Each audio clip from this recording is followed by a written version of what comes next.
අයිබෝන් හැමෝටම අපි අලුත් වැඩක් පටන් ගත්තා. අඩු වියදමෙන් බිම්මල් ගයක් කොහොමද හදාගන්නේ කියලා. එතකොට අපි මේ බිම්මල් ගේ මම්මයි ගැහුවේ. එතකොට මේකට ලොකු වියදමක් ගියේ නෑ. මේ හදලා තියෙන ගේ සීට් වහලා හදලා තියෙන ගේ මේක කලින් හදලා තිබ්බ මඩුවක්. එතකොට මේ මඩුවේ තමයි බිම්මල් ගෘහයක් හදාගත්තේ. මේක හදපු විදිය මං මුලින් ඉඳලා ඔයාලට කියලා දෙන්නම්, පැහැදිලි කරලා දෙන්නම්. එතකොට ඔයාලත් ගෙදර ඉන්න ගමන් පොඩිවට හරි බිම්මල් ටිකක් හදාගන්න උත්සාහ කරලා බලන්න. මම මේක එකින් එක පෙන්නන්නම් කොහොමද මං හැදුවේ, හදලා තියෙන්නේ කොහොමද කියලා මුලින් ඉඳලා පෙන්නන්නම්. එතකොට පොඩි අයිඩියා එකක් ගන්න පුළුවන් කොහොමද ලොකු වියදමක් යන්නේ නැතුව හදාගන්නේ කියලා. හරි, ඉස්සරලාම මං හදාගත්තේ මෙන්න මේ ගඩොල් පෙළියක් වලට පේනවා ඇති. ওই දිගටම තියෙන ඔය ගඩොල් පෙළිය දිගටම තියලා තියෙන්නේ. මේ කණු ගානට අහු වෙන්න ගඩොල් පෙළිය තියලා තියෙන්නේ. ගඩොල් පෙළිය හැදුවා. ඊට පස්සේ මේ ගඩොල් පෙළිය හැදුවන් පස්සේ මට ඕන වුණා මේ දැල හවි කරන්න එකක් එපේ. දැල හයි වෙන්නේ නැහනේ නැත්තම් මෙහා ඉන්නේ මේ. එතකොට ඇතුලෙන් තමයි මේක මේ දැල හයි කරලා තියෙන්නේ. ඒ හින්දා මේ විදිහට කම්බි දාලා බැඳලා තියෙනවා මේ වගේ හොඳ හයියට ලොකු ලෑල්ලක්. ඕම් බලන්න. ඔය ලෑල්ල බැඳලා තියෙන්නේ හරියටම අහුවෙන්න ඕන ඔය ගල් වලට. ඊට පස්සේ ඔය විදිහට මේ හැම කණුවකටම හදලා තියෙන්නේ. ඊට පස්සේ එල්ල ගත්තා මේ වගේ මේ කණුවෙන් කණුවට හිටින්න ගානට පරාලයක් එල්ල ගත්තා. බලන්න මේ මෙතනින් පරාලයක් එල්ලලා තියෙනවා. ඔය පරාලයක් එල්ලලා තියෙන්නේ. මේකෙත් පරාලයක් එල්ලලා තියෙනවා. ඔන්න. ඕම් බලන්න. ඔය විදිහට තමයි මේ පැත්ත හදලා තියෙන්නේ. ඊට පස්සේ මෙතනින් දොරක් තියලා තියෙනවා. ඊට පස්සේ බලන්න දැන් මේ වටේටම ගල් පෙළිය ඔය ගල් පෙළිය වටේටම දාලා තියෙන්නේ. ඕම් බලන්න. එතකොට කෙනෙකුට හිතෙන්න පුළුවන් මේ හරි අමාරුයි බිම්මල් ගයක් හදාගන්න ගියාම ලොකු වියදමක් යනවා. එහෙම නැහැ. මේ ගල් ටික අල්ලගන්න එක තමයි තියෙන්නේ. ඉතින් මඩුවක් ගහලා තියෙනවා නම් ප්‍රශ්නයක් නැහැ. ඊට පස්සේ මම කරපු වැඩේ දැන් මේ අල්ලලා තියෙන එහා පැත්තෙන් හයි වෙලා අපි මේ හිටවලානේ තියෙන්නේ පරාලයක්. ඒ පරාලෙට එළියට මේ විදිහට දැල තියලා මේ දැලේ මේ විදිහට ඇන තියලා ගහලා තියෙන්නේ. ඔන්න. ඊට පස්සේ මේ දැල ඇදලා අරගෙන මේ තැන් වල බලන්නකො මේ තැන් වලින් මේ ලීයට අහු වෙන්න මේ එහා පැතුනොත් ලීයක් දාලා තියෙන්නේ. එල්ලලා තියෙන්නේ මේ ලීයත්. එතකොට මේ ලීයට අහු වෙන්න ඇතුළට ගහලා තියෙන්නේ මේ එන ගහලා තියෙන්නේ මේක අහු වෙන්න. එතකොට මේ උඩින් එන රෙද්දක් තියෙනවනේ. මේ උඩින් එන රෙද්ද මෙන්න මේ රෙද්ද. මේ උඩින් එන රෙද්ද මේකට පිටින් තමයි තියෙන්නේ. ඉස්සරලා මේ රෙද්ද මේකට ගහන්න. ඊට පස්සේ මේ අපි විත්තියේ ඉඳලා ඇදලා ගන්න රෙද්ද ඊට උඩින් ගහන්න. එතකොට අර සත්තු හරි වහලෙන් වැටෙන එකක් හරි මේක ඇතුළට වැටෙන්නේ නැහැ, එළියට තමයි වැටෙන්නේ. ඊට පස්සේ බලන්න කොන්ක්‍රීට් එක දැම්මෙත් මම්මයි. එතකොට මේකට මේ කොන්ක්‍රීට් එක දානකොට මම කියන්නේ දැන් සමහර අය නම් ඉතින් ගල් ඕනේ ලොකුවට ගල් අවශ්‍යයි කියලා. ඉතින් මේ හදනවනේ නෑ. මේ කොන්ක්‍රීට් එක දාලා තියෙන්නේ සිමෙන්ති කොට්ටයයි මේ කොටම ගිහින් තියෙන්නේ. බලන්න සිමෙන්ති කොට්ටකින් තමයි මේ කොන්ක්‍රීට් එක දාලා තියෙන්නේ. ඉස්සලා පොළව හොඳට ලෙවල් කරගත්තා. ලෙවල් කරගෙන මේකට චිප් ගල් කුඩු මිශ්‍ර එක අරගෙන ඇවිල්ලා විල්බැරෝ 4යි ගියේ.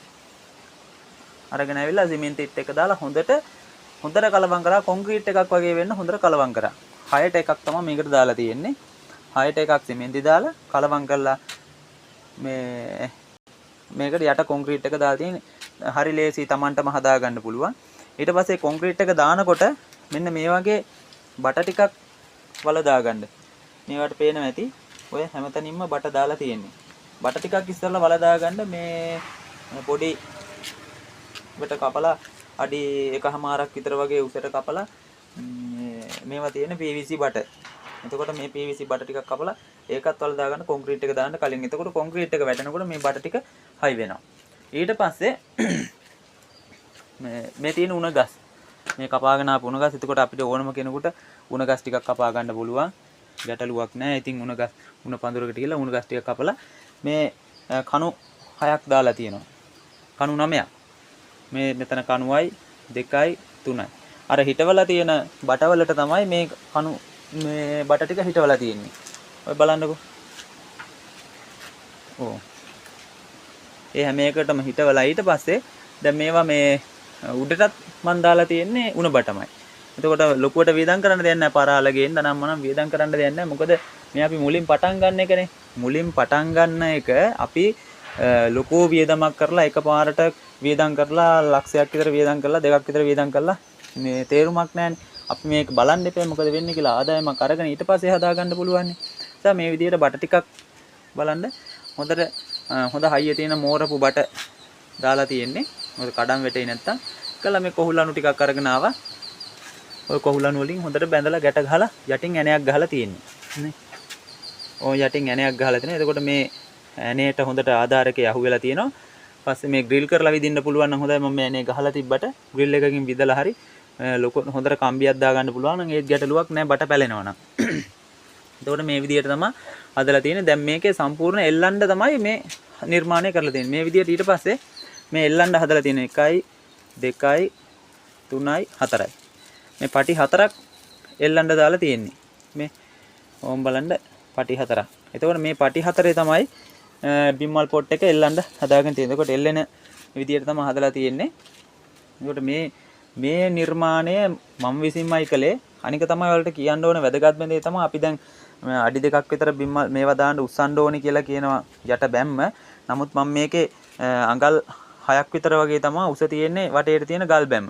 ඒ වුණාට මේ පිටින් එන කිසිම කෘමියෙකුට යන්න බැරි වෙන්න මේ කොන්ක්‍රීට් එක දානකොට මම මේ දැල ඔක්කොම වැඩ ඉවර කරලා තමයි තිබ්බේ. එතකොට මට ලේසි මේ කොන්ක්‍රීට් එකට දැල යට කරලා තියෙන්නේ. ඕම් බලන්න. ඕ. මේ කොන්ක්‍රීට් එකට හොඳට දැල යට කරලා තමයි තියෙන්නේ. කිසිම වෙලාවක කිසිම සතෙකුට මේකෙන් එන්න බෑ එතකොට. එතකොට පිටින් එන සතෙකුට කොන්ක්‍රීට් එකත් හිල් කරගෙන එන්න තමයි වෙන්නේ. ඒ නිසා මේ හොඳට මේ මම කරපු දෙයක් ඉතින් තව කරපු අය ඉන්න ඊට වඩා හොඳට. නමුත් මේ අපිට අඩු වියදමකින් කරගන්න පුළුවන් විදිහට තමයි මම පැහැදිලි කරලා දුන්නේ. මෙතන දොර දාගන්න ඕනේ. තාම දොර හදලා නැහැ. ඉතින් දොර දාගත්තාම ඒ වැඩෙත් ඉවරයි. ඉතින් ඔයාලත් උත්සාහ කරලා බලන්න වියදම් යනවා කියලා හිතන්න එපා. මේකට මේ දැල් කෑල්ල සාමාන්‍යයෙන් අපිට මේකේ තියෙනවා අඩි 9ක් පළල තියෙනවා. අඩි 15ක් දිග තියෙනවා. මේකේ අඩි 9යි 15. මේකට මට දැලට සම්පූර්ණ මේ දැල් රෝලක්ම ගෙනාවා. ඒතකොට දැල් රෝලටම උනේ රුපියල් 22000ක් 23000ක් විතර වගේ ගාණක් තමයි දැල් රෝලට ගියේ. ඊට පස්සේ ඇනවලට ගියේ රුපියල් 600ක් වගේ. අනිත් ඉතින් වියදම කියන්නේ සිමෙන්ති කොට්ටේට ගියා. සිමෙන්ති කොට්ටේට රුපියල් 2150යි. වැලි නම් අපි ගා ගෙනලා තිබිච්ච චිප් ගල් ටිකක් තිබුණා. ඒකෙන් තමයි දාගත්තේ. ඔය ටික හැරෙන්න අනිත් මුකුත් වියදම මේ බට කෑලිත් මම අර පරණ බඩු ගන්න කෙනෙක්ගෙන් බට කෑලි ටිකක් හොයාගෙන ආවා. එතකොට ඒකත් සේප් වුණා. ඊට පස්සේ මේ වටේට ගහලා තියෙන පොඩි රීප කෑලි කණු වලට හයි කරලා තියෙන රීප කෑලි තියෙනවනේ. දැන් මේ කණු වලට රීප ගහලා තියෙන්නේ. එතකොට ඒ රීප කෑලි බඩු මඩුවකට ගියාම මේ ලී මඩුවකට ගියාම අපිට අඩු මුදලට ගන්න පුළුවන් රුපියල් මේ 500ක් 600කට විතර වගේ ඒ ටිකක් හොයාගන්න ඕන. නැත්නම් මේ ගෙවල් වල ඉතින් අයින් කරලා දාන රීප කෑලි පොඩි දේවල් තියෙනවා. ඒ වගේන් හදා ගන්න පුළුවන්. එතකොට මේ සම්පූර්ණ මේ 9යි 15 කියන මේ ගෘහය හදන්න මට සම්පූර්ණ වියදම රුපියල් 30000ක් යන්න ඇති. එතකොට රුපියල් 30000කින් තමයි මේ ගේ ගහලා තියෙන්නේ. එතකොට මේ අර මට මඩුව තිබ්බ හින්දා ඉතින් වාසි. මේ මඩුව ගහන්නත් ලොකු වියදමක් කරලා නැහැ. කණු දාලා ඉවර වෙලා ඔම් බලා ගන්නකො.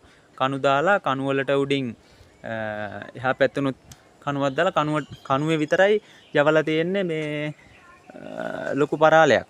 ඒ පරාලෙන් එහා පැත්තේ පරාලට දාලා දෙන සීට් ටික දාලා තියෙන එච්චරයි. ඉතින් මේ වගේ හරි ලේසි පහසුයි හදාගන්න. ඔයාලත් උත්සාහ කරලා බලන්න. අලුත් දෙයක් ඉතින් ඔයාලට කියලා දුන්නේ. දැන් ඉතින් මේ අලුත් වීඩියෝ එකක් තමයි අරගෙන ආවේ අලුත් විදිහට බිම්මල් ගයක් හදාගන්න. ඔයාලා මේ අඩු වියදමකින් හදාගන්න විදිහට. ඉතින් මේක හොඳයි කියලා හිතනවා නම් ඔයාලා ලයික් එකක් කමෙන්ට් එකක් දාලා subscribe කරලා පොඩි support එකක් දෙන්න කියලා ඉල්ලලා සියලු දෙනාටම එහෙනම් සුබ දවසක්.